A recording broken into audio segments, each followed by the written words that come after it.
কিচেনের জন্য আজকে দারুণ একটা প্রোডাক্ট নিয়ে নিয়েছি। চলুন প্রোডাক্টটা কি আপনাদের সঙ্গে শেয়ার করি। সিঙ্কে বাসন মেজে স্ল্যাবে রাখলে স্ল্যাবের জলে তো ভর্তি হয়ে যায়, সঙ্গে জলের আয়রনটাতেও স্ল্যাবটা একদম দেখতে খুবই বাজে লাগে। সেই জন্য আমি নিয়ে নিয়েছি এই স্ট্রেনার বাস্কেটটা এসছে গ্রিন কালারের, ভীষণ দারুণ কালারটা।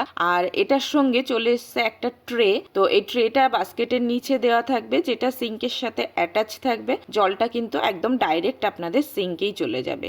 আর সঙ্গে দিয়েছে একটা ছোট্ট বাস্কেট, যেটার মধ্যে স্পুন বা ছোট ছোট জিনিসগুলো আপনারা মেজে ওটাতে রাখতে পারবে। চলুন বাস্কেটটা আমি কিচেনে রেখে আপনাদের দেখাই। আর এই দেখুন, ভীষণ ছোট্ট জায়গার মধ্যে হয়ে যাচ্ছে, খুব বেশি জায়গা লাগে না। আর এই যে একদম সিঙ্কের সঙ্গেই এটা অ্যাটাচ হয়ে আছে, যার জন্য বাসন মেজে আপনারা রাখলে জলটা একদম ডাইরেক্ট সিঙ্কেই চলে যাবে। তো প্রোডাক্টটা কেমন লাগলো অবশ্যই কমেন্টে জানাবেন। আর যদি নিতে চান, এটা ফ্লিপকার্ট অ্যামাজন দুটোতেই আছে, আর এর লিঙ্ক আমি দিয়ে দেবো। তো আপনারা চাইলে ওখান থেকেও এটা পারচেস করতে পারেন। Thank you, thanks for watching, tata.